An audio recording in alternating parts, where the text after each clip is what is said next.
पाठ एक मेरी सुनो अपनी कहो। बच्चों, चित्र में देखो आपको क्या दिखाई दे रहा है। 3 बच्चे हैं जो आपस में बातचीत कर रहे हैं। पहले बच्चे का नाम है सतनाम, दूसरी लड़की है कंचन और तीसरा है पीटर। क्या कहते हैं ये सब? सतनाम कहता है मेरे पापा एक फैक्ट्री में काम करते थे, वह फैक्ट्री बंद हो गई, अब हमें अपने गांव में रहना पड़ेगा। कंचन कहती है सड़क को चौड़ा करने के लिए हमारी झुग्गियों को हटा दिया गया है, अब हमें रहने के लिए नई जगह तलाश करनी पड़ेगी। पीटर कहता है मेरे पापा काम के सिलसिले में दूसरे देश गए हैं, अब मैं अपनी मम्मी के साथ अपनी नानी के घर रहूँगा। इस प्रकार से ये तीनों बच्चे जो फिलहाल जिस जगह पर रह रहे थे उस जगह को छोड़कर किसी दूसरी जगह पर रहने की बातें कर रहे हैं। अब नीचे कुछ प्रश्न दिए गए हैं, सोचो और कॉपी में लिखो। पेज नंबर 1 पर दिए गए प्रश्नों के उत्तर इस प्रकार से हैं। सभी बच्चे ध्यान दें। इन प्रश्नों के उत्तरों को आप अपनी पुस्तक में भी लिखेंगे और कॉपी में भी लिखेंगे, प्रश्न और उत्तरों दोनों चीज़ों को।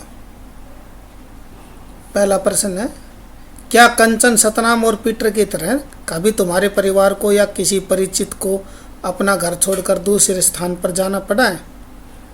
हाँ, मेरे ताऊ जी को भी गांव छोड़कर दिल्ली जाना पड़ा था। आपकी सुविधा के लिए उत्तर लिख दिए हैं। आप सभी बच्चे इन प्रश्नों के उत्तरों को इस तरह से लिख सकते हैं और अपनी तरफ से भी इन प्रश्नों के उत्तर लिख सकते हैं। प्रश्न 2 है, उन्हें दूसरी जगह जाकर रहना कैसा लगता होगा? आरंभ में तो उन्हें दूसरी जगह जाकर रहने के लिए घर की समस्या आई थी, लेकिन उनकी नौकरी लगने के बाद भी किराए के घर में रहने लग गए। चलो अब तीसरे प्रश्न को देखते हैं। नई जगह जाकर रहने में क्या अच्छा लगता है और क्या नहीं लगता? यानी क्या अच्छा लगता है, क्या अच्छा नहीं लगता।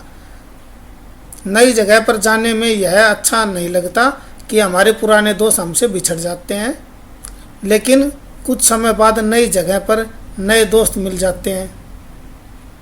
प्रश्न 4, लोगों को किन किन कारणों से अपना घर छोड़कर जाना पड़ता है? लोगों को निम्न कारणों से अपना घर छोड़ना पड़ता है। कारोबार और व्यापार के कारण, बच्चों की शिक्षा दिलाने के कारण, जब माता पिता सरकारी नौकरी में हो तो उनके तबादले के कारण। ये चारों प्रश्नों के उत्तर आप अपनी पुस्तक में भी लिखेंगे और कॉपी के अंदर भी इन प्रश्न उत्तरों को लिखेंगे और इस पाठ को आगे बढ़ाएंगे। अहमद, काजल और नंदनी के परिवारों को अक्सर अपने रहने के स्थान बदलने पड़ते हैं। आओ उनके बारे में जानें।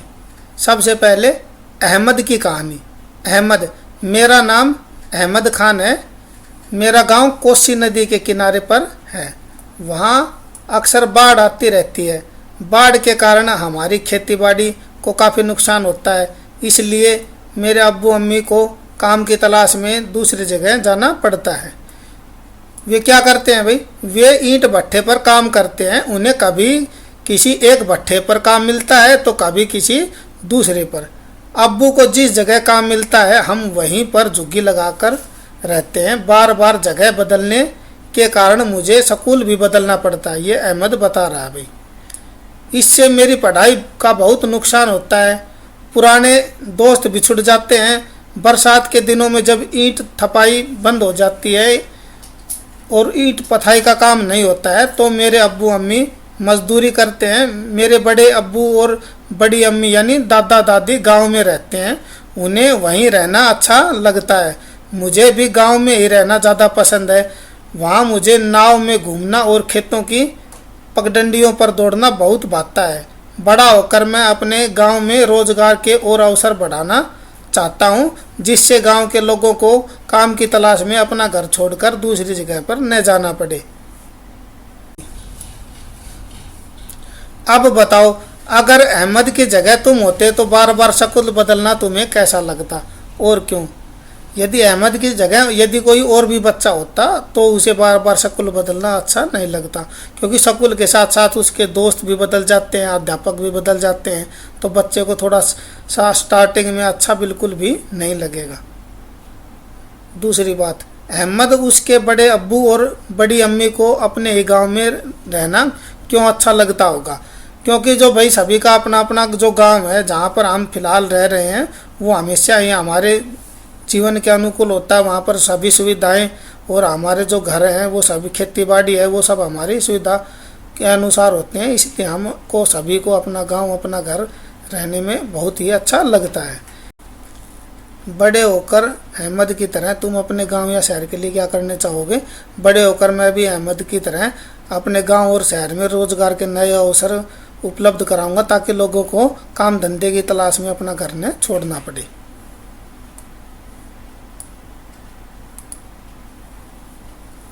गाडों में घर।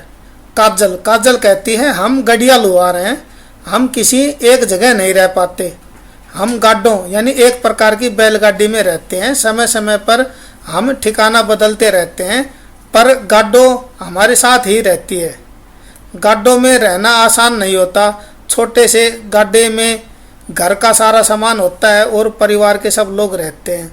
हर मौसम में अलग अलग तरह की दिक्कतें आती हैं। मेरी माँ पिताजी लोहे की चीज़ें जैसे तवा, चिमटा, छाछ, छलनी, दरांत, झरना आदि बनाते हैं। हमारे समुदाय के बच्चे आजकल स्कूलों में जाने लगे हैं। मेरे पिताजी हमारे समुदाय के लोगों की मदद करते हैं। मुझे भी यह सब अच्छा लगता है। सोचो और कॉपी में लिखो। क्या तुम कभी घुमंतू समुदाय के लोगों से मिले हो? यदि हाँ तो कहाँ? इसका आंसर आएगा हाँ, हमारे गांव के नज़दीक एक बार घुमंतू समुदाय के लोग आए थे और मैं वहाँ पर मिला था। उनके सामने क्या क्या समस्याएं आती होंगी? उनके सामने बहुत सी समस्याएं आती हैं, जैसे उनके जो रहने का प्रॉपर तरीका नहीं होता, यानी हर मौसम में उन्हें काफ़ी कठिनाइयों का सामना करना पड़ता है। उनके लिए बिजली की व्यवस्था नहीं होती। तीसरी बात, उनके लिए पानी की व्यवस्था नहीं होती। पानी की भी समस्याएं आती रहती हैं।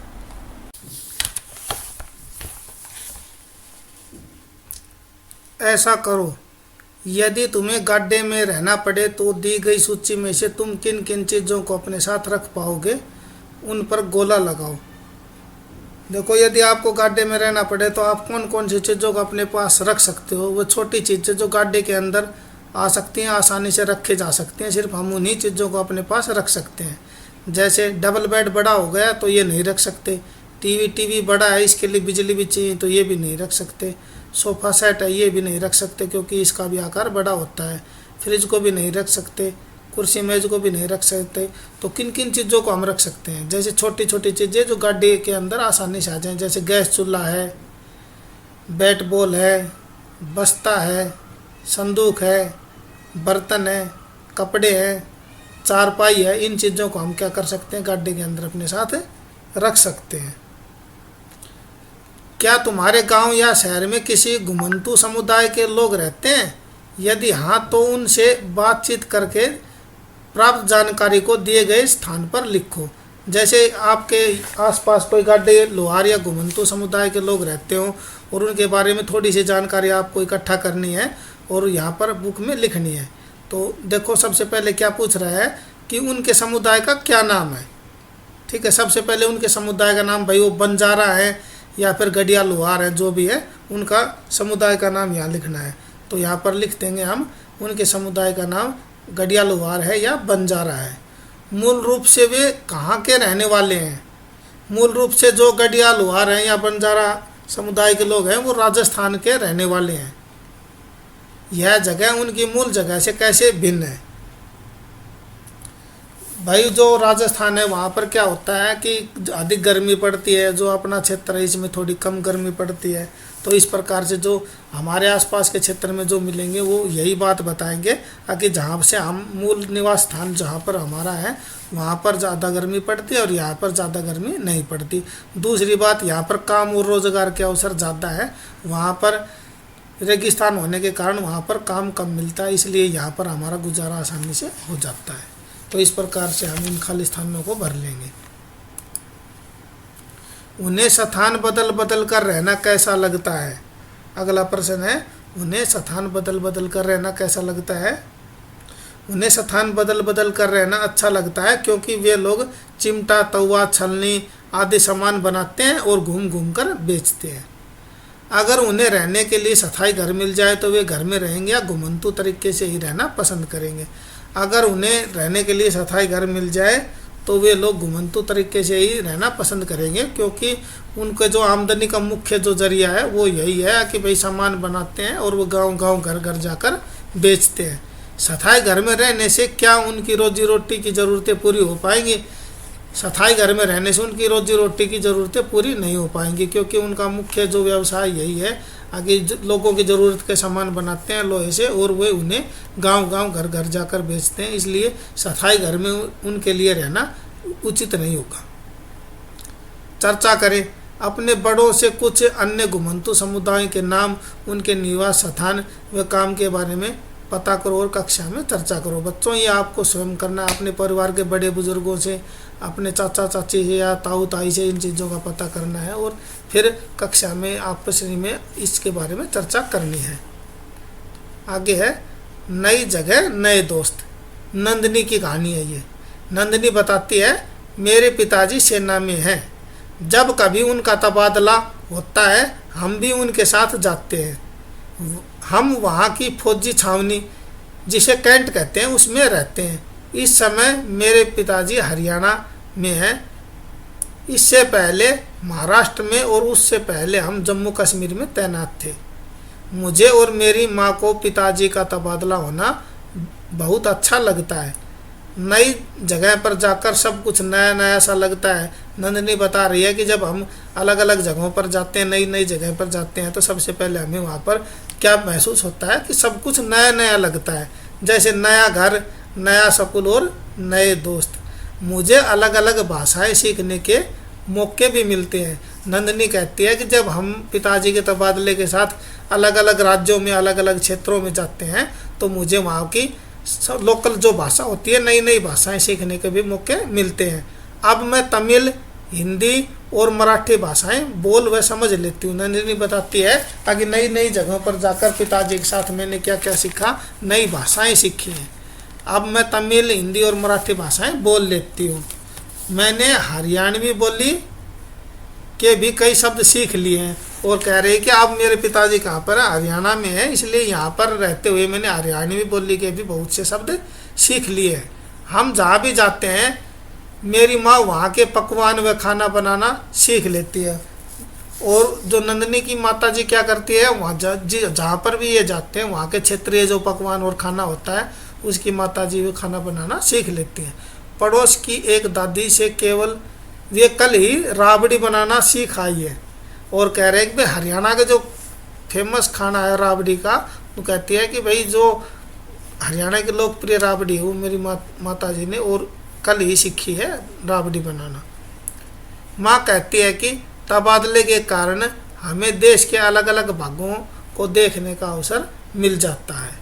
और उसकी माँ भी ये बात कहती है कि नंदिनी के पापा के तबादले के कारण हमें देश के अन्य हिस्से भी देखने को मिल जाते हैं। विस्थापन कभी कभी सरकारी योजनाओं के अंतर्गत भी होता है। और जो विस्थापन होता है, विस्थापन का मतलब होता है कि एक स्थान से दूसरे स्थान पर जाकर रहना, उसे क्या कहेंगे, विस्थापन। तो यह विस्थापन कई बार सरकारी योजनाओं के तहत भी होता है। वैकल्पिक आवासीय योजनाएं बनाई जाती हैं जिनके अंतर्गत आधुनिक आवास उपलब्ध भी कराए जाते हैं। हरियाणा में इस योजना को आशियाना के नाम से जाना जाता है। अक्सर पेपर में प्रश्न पूछा जाता है कि आशियाना योजना कौन सी है। तो ये आशियाना योजना यही है कि आवासीय योजना है जिसके अंतर्गत आधुनिक आवास हरियाणा सरकार लोगों को उपलब्ध कराती है।